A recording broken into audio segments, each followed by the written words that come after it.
صرف غریبوں کو نہیں، ہر ایک کو کھانا کھلانا۔ تو اکثر ایسا ہوتا کہ لوگ آتے کھانے کے لیے، کھانا کھا چکتے، تو کھانا کھانے کے بعد کچھ لوگ تو چلے جاتے واپس، اور کچھ ایسے ہوتے تھے جو حضور کے حجرے میں ہی بیٹھے رہتے اور باتیں شروع کر دیتے۔ باتیں اتنی لمبی ہو جاتی کہ وقت کافی گزر جاتا۔ اب جو میزبان ہوتا ہے وہ تو نہیں نہ کہتا مہمانوں کو کہ کافی وقت ہو گیا، اب آپ تشریف لے جائیں۔ اور میزبان بھی جب اللہ کا رسول ہو تو پھر حضور کیسے کہہ سکتے ہیں کسی کو؟ حضور نہیں کہتے تھے، لیکن ناگوار گزرتا تھا حضور کو کہ یہ لوگ اتنی دیر بیٹھ کے باتیں کرتے رہتے ہیں، وقت پہ جاتے ہی نہیں ہیں۔ اب یہ چیز ناگوار گزری ہے حضور کو، لیکن حضور اپنی فطری شرم و حیا کی وجہ سے اپنے مہمانوں کو کہتے نہیں کہ جاؤ۔ اب اللہ تعالیٰ نے قرآن نازل کر دیا، اور قرآن میں رب نے مستقل طور پہ حکم دے دیا کہ جب بھی تم میرے نبی کے پاس آؤ، کھانا کھاؤ تو کھانا کھانے کے بعد فضول نہ بیٹھے رہو، جلدی جلدی واپس چلے جایا کرو۔ اب یہ ادب کس نے بیان کیا حضور کی بارگاہ کا؟ اللہ نے بیان کیا۔ تو حضور کی بارگاہ تو اتنی بلند مرتبہ بارگاہ ہے کہ اس بارگاہ میں فرشتے بھی آتے تھے تو اونچی آواز سے کلام ہی نہیں کرتے تھے۔ حضور کی بارگاہ میں صحابہ بیٹھے ہوتے نا، کوئی آپس میں بات کرنے کی باری آتی یا ضرورت پڑتی تو صحابہ کان میں بات کیا کرتے تھے، صحابہ کان میں سرگوشیاں کیا کرتے تھے، اونچی آواز سے کے ساتھ تو صحابہ بولتے ہی نہیں تھے۔ کیوں؟ کہیں ایسا نہ ہو کہ حضور کی بارگاہ میں بیٹھے ہوئے آواز اونچی ہو جائے تو کہیں ہمارے اعمال ہی ضائع نہ کر دیے جائیں۔ اور یہ تو سورہ حجرات میں رب نے فرما دیا کہ اگر تم نے میرے رسول کی بے ادبی کر دی، اگر تم میرے رسول سے آگے بڑھ گئے، اور اگر تم نے میرے نبی کی آواز سے اپنی آواز کو اونچا کر دیا تو ان تحبط اعمالکم وانتم لا تشعرون، تو تمہارے اعمال سارے کے سارے ضائع کر دیے جائیں گے اور تمہیں اس چیز کی خبر بھی نہیں ہوگی، تمہیں پتہ بھی نہیں چلے گا۔ اور اگر بندے کو پتہ چل جائے نا میرا سرمایہ لٹ گیا ہے تو وہ سرمایہ دوبارہ جمع کر لیتا ہے۔ اور کتنا رحم والا ہے وہ بندہ جسے پتہ ہی نہ ہو کہ میری نیکیوں کا سرمایہ لٹ گیا ہے اور وہ موج مستی کرتا رہے۔ تو حضور کی بارگاہ اتنی عظیم بارگاہ ہے کہ اس بارگاہ میں کسی نے معمولی سی بھی بے ادبی کی ہے تو رب نے قرآن اتار دیا کہ تمہارے اعمال ضبط کر لیے جائیں گے، تمہارے اعمال ضائع کر دیے جائیں گے اور تمہیں اس چیز کا شعور بھی نہیں ہوگا۔ تو ادب رسول جو ہے یہ بندے کو محبت رسول کی طرف لے کے جاتا ہے، اور جو محبت رسول ہے یہ بندے کو اطاعت رسول کی طرف لے کے آتا ہے۔ حضور سے اطاعت، حضور کی باتوں پہ عمل کرنا، حضور کے فرامین پہ عمل کرنا۔ اور صحابہ حضور کی باتوں پہ کس قدر عمل کرتے تھے؟ حضور مسجد میں واعظ کر رہے تھے تو کچھ لوگ مسجد کے اندر کھڑے تھے تو حضور نے انہیں حکم دیا کہ بیٹھ جاؤ۔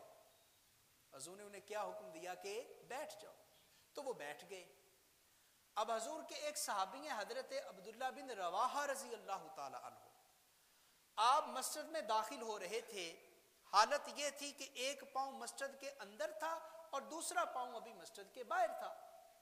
جب حضور نے یہ کہا نا بیٹھ جاؤ تو حضرت عبداللہ بن رواحہ اسی حالت میں ہی بیٹھ گئے، دروازے کے اوپر اسی کیفیت میں بیٹھ گئے۔ یہ نہیں کہا کہ میں دوسرا قدم بھی اندر داخل کر لوں، نہیں، اسی جگہ پہ جوتوں والی جگہ پہ بیٹھ گئے۔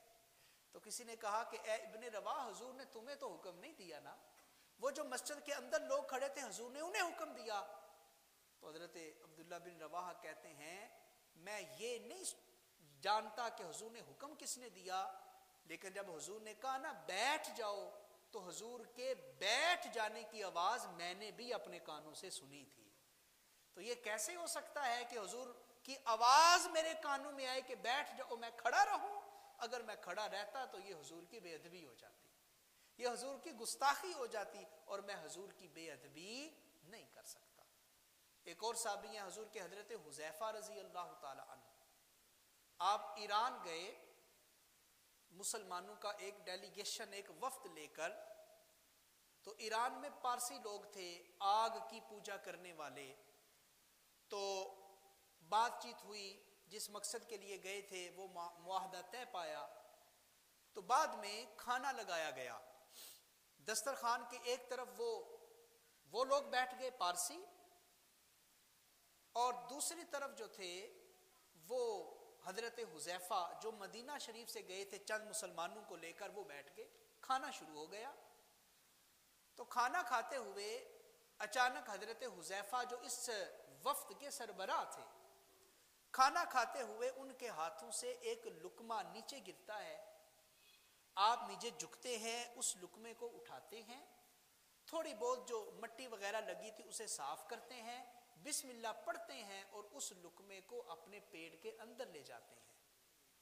جب آپ نے زمین پہ گرا ہوا لقمہ اٹھایا نا، تو آپ کے ساتھ آپ کا خادم تھا، وہ آگے بڑھا اور اس نے کان میں کہا کہ حضرت آپ کو یہ نہیں کرنا چاہیے تھا، اس لیے کہ ہم اتنی دور آئے ہیں ان کافروں کے پاس، اور یہ کیا سوچیں گے کہ مسلمانوں کو اتنے بھی آداب نہیں آتے کہ یہ زمین پہ پڑا ہوا کھانا اٹھا کے کھا رہے ہیں، یہ کیا سوچیں گے ہمارے بارے میں۔ جب حضرت حذیفہ نے یہ سنا نا، تو آپ جلال میں آ گئے، غصے میں آ گئے، اور غصے میں آ کر آپ نے کہا کہ تم مجھے کہہ رہے ہو کہ میں نے زمین سے گرا ہوا لقمہ اٹھا کے کیوں کھایا ہے؟ اس لیے کھایا ہے، اللہ کی عزت کی قسم، ایک بار نہیں، میں نے کئی بار اپنے حضور کو یہ عمل کرتے ہوئے دیکھا ہے، میں نے حضور کو یہ عمل کرتے ہوئے دیکھا ہے۔ اور پھر حضرت حذیفہ نے جو لفظ استعمال کیے نا، ہیں وہ عربی میں، لیکن ان کا لطف آپ اردو میں بھی سمجھیے گا، کتنی محبت رسول میں کوٹے کوٹے ہوئے یہ لفظ ہیں حضرت حذیفہ نے جو نکالے۔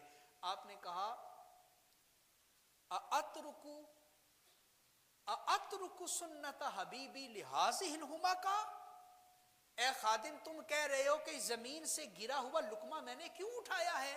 تمہیں نہیں پتا یہ میرے محبوب کی سنت ہے؟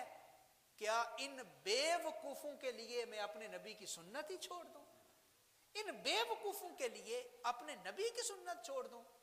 اب یہ بات آپ نے سنی، دل کو بھی لگی، دماغ کو بھی یہ بات لگی، لیکن اب بتائیں ذرا عملی طور پہ ہمارا رویہ کیا ہے؟ ہم کھانا کھا رہے ہیں گھر میں یا کسی دکان میں، دسترخوان لگا ہے، جو لقمے نیچے گر جائے، چاول کے 2-3 دانے گر جائیں، سلاد کا کچھ حصہ نیچے گر جائے، کوئی روٹی کا یا بوٹی کا کوئی ذرہ نیچے گر جائے، تو کتنے لوگ ہیں جو نیچے سے اٹھا کے کھاتے ہیں؟ چلو گھر میں تو شاید ہم کھا ہی لیتے ہوں، جب کسی ہوٹل میں گئے ہیں کھانا کھانے کے لیے یا کسی میرج ہال میں کھانا کھا رہے ہیں، تو کھانا